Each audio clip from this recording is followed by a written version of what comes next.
Magandang araw po sa inyong lahat. Ako nga po pala si Ma'am si Jam, Trabahong Abroad. Kung kayo po ay bago pa lang sa aking channel, huwag niyo pong kalimutan mag-subscribe, like, and share po para po ma-share din po natin sa mga kakilala natin na naghahanap po ng mga legit agency, lalo-lalo na po sa mga bansang nag-hiring po ngayon taon 2024. So lilinawin ko po 2024, hindi po 2023, 2022, 2024 po ngayon taon. So marami kasing nagme-message sa akin tungkol po sa bansang Turkey, yung updated po na sahod ngayon ng Turkey. So, para po sa information sa Turkey, yung mga gusto pong mag-apply bilang isang kasambahay, masasabi ko na talagang wow, ang sahod talaga dito sa Turkey, talagang mataas talaga. Tinasa niya pa yun dito sa Hong Kong, no? So, dito sa Hong Kong kasi 32 to 33,000 a month, Philippine peso. So, sa Hong Kong kasi 4,730. Pero sa ngayon kasing taon, nagtaas siya ng 100 Hong Kong dollar. So, 1,830. Pati yung food allowance. So, dito po sa Turkey, tumaas na rin po siya 900 to 1,000 USD. Ang sahod po dito, equivalent po ng Philippine peso ay 50,233 pesos to 55,815. So, nabubulol pa po ako kasi talagang mataas ang sahod dito sa Turkey. Kung kasambahay, sobrang wow, mapapawaw ka talaga. Ngayon, meron mga amo talagang nag-o-offer. 3 months ka pa lang, 6 months ka pa lang, wala ka pang 1 year, nag-offer na sila ng 1,300 USD. So, equivalent natin yung sa Philippine peso is 72,560 pesos. Imagine, sa sahod ka bilang helper na ganito kalaki, di ba? Sobrang wow. Talagang makakapundar ka talaga. Sabihin na natin talaga ang bilang isang kasambahay is mahirap talaga kasi all around ka.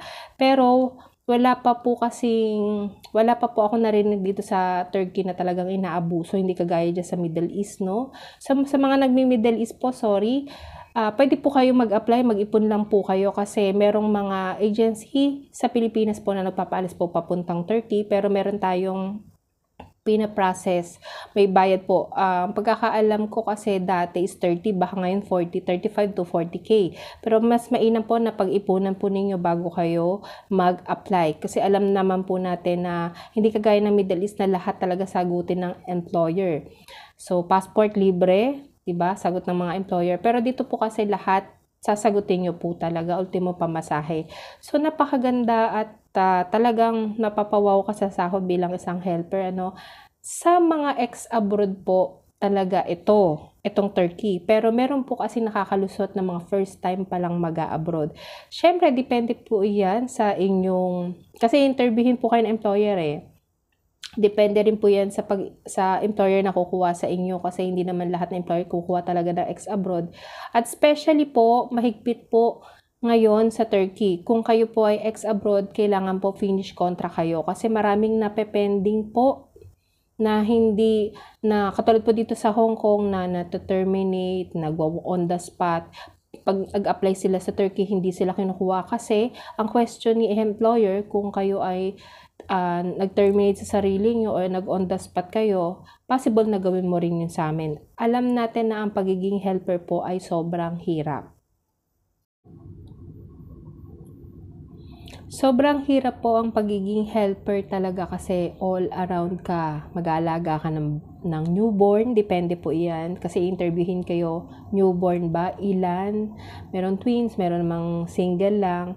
Tapos meron naman yung talagang naglalakad na, ilan ang edad, gaano kalaki bahay, ilan ang kwarto. Diba? Sobrang hirap. Magluluto ka talagang all around. Pero dito kasi sa Turkey, hindi natin masasabing all around na kagaya dito sa Hong Kong, sa Middle East, sa Malaysia, sa Singapore. So, merong mga amo talaga na masasabi nating pagbata-bata lang. Diba? Pero merong mga amo na mas priority nila yung mga bata sa Turkey. Hindi siya kagaya ng Middle East or dito sa Hong Kong na lahat masasabi natin may mga amo talaga na priority mo lahat, especially mga bata. Linis talaga, maglilinis ka, di ba? Pero dito kasi sa Turkey, mas priority nila talaga yung mga bata.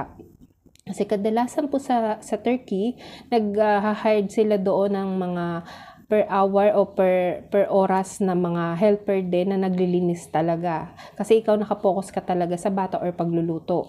So, ganun po talaga kaganda sa Turkey. At wala naman po ako nababalitaan dito sa Turkey na talagang inaabuso yung helper. Hindi kagaya sa Middle East, hindi kagaya sa Malaysia, 'di ba? May konti na rin sa Malaysia. Dito rin sa Hong Kong, marami na to terminate. Hindi dahil sa dahil sa binubugbog sila o hindi naman. So, nato-terminate sila o nag-on the spot sila dahil may dahilan na sobrang hirap. No? Sobrang hirap na talagang wala kang pahinga. Bilang isang helper, wala ka talagang pahinga. Kadalasan kasi i-day off mo, i-duty mo pa. Di dahil sa gusto mong dumuty, pero i-duty ka nung amo mo kasi nga, kailangan kanila. Syempre, kung pagod na yung katawan mo, wala kang magagawa, di ba? Alam mo na mag-away pa kayo, di ba? Hindi naman tayo ganong mga Pilipino. Kahit pa paano is matiisin tayo. Pero masasabi ko kasi itong Turkey na talagang isa sa magandang tourist spot din. Pangalawa, ang laki ng sahod bilang isang helper. Kung kayo ay ex-abroad, pupunta kayo doon first time sa Turkey, 900 to 1,000 kasi ang offer nila sa kontrata. So, 50,000 to 55,000 ang sahod mo every month. Tapos, may day off ka once a week. Tapos, kada day off mo, meron kang allowance. Hindi siya ganun kalaki yan, pero depende pa rin yan sa amo natin kasi magiging amo natin kasi merong mga amo talagang galante sa Turkey. Tapos, yung mga nagre-renew na doon talagang ino-operan or yung mga masasabi kong ma-appreciate kasi yung mga Turkish Pag alam nilang masipag ka, lalo't alam nila na nakapokus ka sa bata ino-operan ka agad nila ng 1,200 to 1,300. Meron pa nga 1,500 USD a month. Imagine yung 1,372 o imagine nyo pa po yung 1,500 USD to Philippine Peso, convert natin sa Philippine Peso. Sobrang laki, di ba? Kaya kung meron po kayong mga pag-iipunan at gusto niyo pa pong umalis, mas mainam na masasabi ko Turkey po yung pinaka-the best kaysa sa ibang bansa na Malaysia, Singapore, Hong Kong. Yung Hong Kong kasi hindi ko na masasabi kasi dito na big deal na siyang okay kasi maraming amo na rin talaga nagto-terminate. Minsan nagugulat ako. Nasa Hong Kong po ako, no? Take note, nasa Hong Kong po ako. Hindi ko siya masasabing okay siya, malilit yung mga bahay, pero yung mga amo kasi hindi iba yung ugali nila. Kailangan mo talaga mapagpasensya. Kailangan mong pag-focus sa mga activities sa mga bata. Sobrang dami. Wala ka talagang pahinga. Ang duty mo, oras ng tulog mo. Minsan meron ditong mga cheche, yung mga helper din na wala silang kwarto, natutulog sila sa sala, titiis nila. Mga Pilipino po, totoo. Pero dito po kasi sa Turkey, may sarili kang kwarto. So, depende po yan sa amin. Hindi ko naman sinasabi lahat ng taga dito sa Hong Kong is ganun.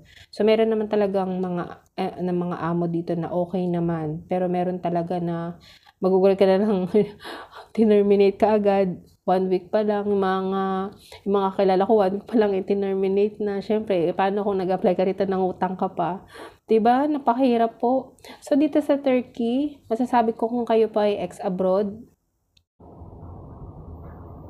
So, dito po sa Turkey, kung kayo po ay ex-abroad, masasabi ko na kung nasa Middle East po kayo, Malaysia, Singapore, or especially po nandito kayo sa Hong Kong, mas mainam po na tapusin po ninyo yung kontrata.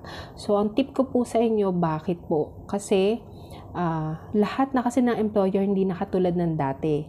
Mas pinapriority nilang itanong, lalo na po kung on the spot ka or hindi mo natapos yung break contract ka, hindi mo natapos yung kontrata mo, tatanungin ka nila kung bakit hindi mo natapos yung kontrata mo. So, possible kasing isipin din nila na na hindi mo rin tapusin yung kontrata mo sa kanila dahil alam natin na yung pagbata ay mahirap talagang alagaan. Sa bahay, sa pagluluto, mahirap talagang i-manage yung mga activities natin sa loob ng bahay, di ba po? Kung kayo po ay mag-a-apply bilang isang kasambahay sa abroad, especially po dito sa Turkey, sa Hong Kong, kahit saan man po, kailangan po talaga tiyagaan. Alam natin na hindi perpekto ang tao, talagang may mga ugali ang isang tao. Hindi natin pwede ikumpara ugali ng Pilipinas sa bansang pupuntahan natin kasi magkaiba. Iba kasi ang luto ng Pilipinas sa luto ng bansang pupuntahan natin. Lalo na po ang bansang pupuntahan natin ay masyadong maraming powder. So, mahirap po i-memorize yung mga ganun. Kailangan natin talagang pag-aralan. Or bago pa lang tayo umalis, kailangan manood na tayo ng YouTube. Kasi, maswerte na nga po talaga yung mga nag-abroad ngayon kasi kahit papano isang search mo lang sa YouTube nasa search mo na, nagkakaroon ka na ng idea. Compared dun sa ako kasi yung time ko, wala talaga akong kaalam-alam nung unang nag-abroad ako. Talagang mano-mano ko sa experience ko pa lang na training ako lahat.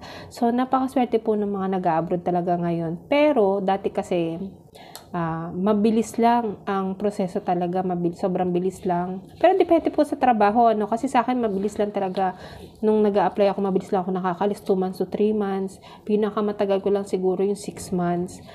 Tapos, training. Sa awa naman po ng Diyos, talagang nakakapasa naman po ako sa mga exam, sa mga training, ganyan. Pero meron po kasing mga bansa na talagang matagal magpaalis, lalo't na po alam natin na in demand talaga sa ganung job hiring nila sa bansa na yung katulad ng Canada. Minsan inaabot po sila ng ilang buwan o taon para lang po makapag-process ng mga visa nila, kailangan po talaga tiyagaan. At syempre, ang pinapayo ko wag po kayo agad-agad mag-resign kasi napakahirap po ng buhay ngayon, lalo na po kung magre-resign kayo, wala kayong madudukot na pamasahe, pang requirements nyo. In case emergency na pinareport po kayo, meron kayong madudukot. Mahirap po kasi pagkaalis kayo, puro utang po kayo. Mas mataas pa yung utang nyo kaysa sa sahod nyo. So, mahirap po iyon. So, yun lamang po yung in-update natin, yung tungkol po sa Turkey bilang isang helper. Yung mga updated natin sa sahod po, kasi marami nagtatanong sa akin kung magkano na daw yung sahod ngayon nabalitaan daw nila kasing tumaas na. So yes po, tumaas na po, at masasabi kong talagang maganda ang pasahod nila sa Turkey, lalo na po yung mga amo doon okay naman po kasi may kusa silang tulungan ka sa loob ng bahay, hindi kagaya ng ibang amo na talagang iiwan ka talaga dyang tambakan ang gagawin. So yun po yung kagandaan sa Turkey at wala naman pong inaabuso doon. So, talagang tiyagaan lang po natin kasi ang tao, iba-iba po talaga ng ugali. Lalo na po kung foreigner po yung magiging amo natin. Kailangan yung pasensya mo kung nandito sa level na to, kailangan mas mataas pa doon sa level nila yung pasensya mo kasi doon mo masusubukan kung gaano kalaki yung pasensya mo, lalo na po sa mga iba tao, lalo syempre sa mga bata. So, dapat mapagpasensya tayo. So, yun lamang po yung ating update ng trabaho po sa Turkey at yung sahod po every month. So, estimated natin is 900 to 1,300 USD. So, 50,000 pesos to 72,000. So, ito po ay depende sa iyo. Offer sa inyo ng amo, pero yung nasa kontrata po is 900 to 1,000 USD. So, yun lamang po. At sa mga bago pa lang po sa aking channel, huwag niyo pong kalimutan na mag-subscribe, like, and share po. Yun lamang po at maraming salamat.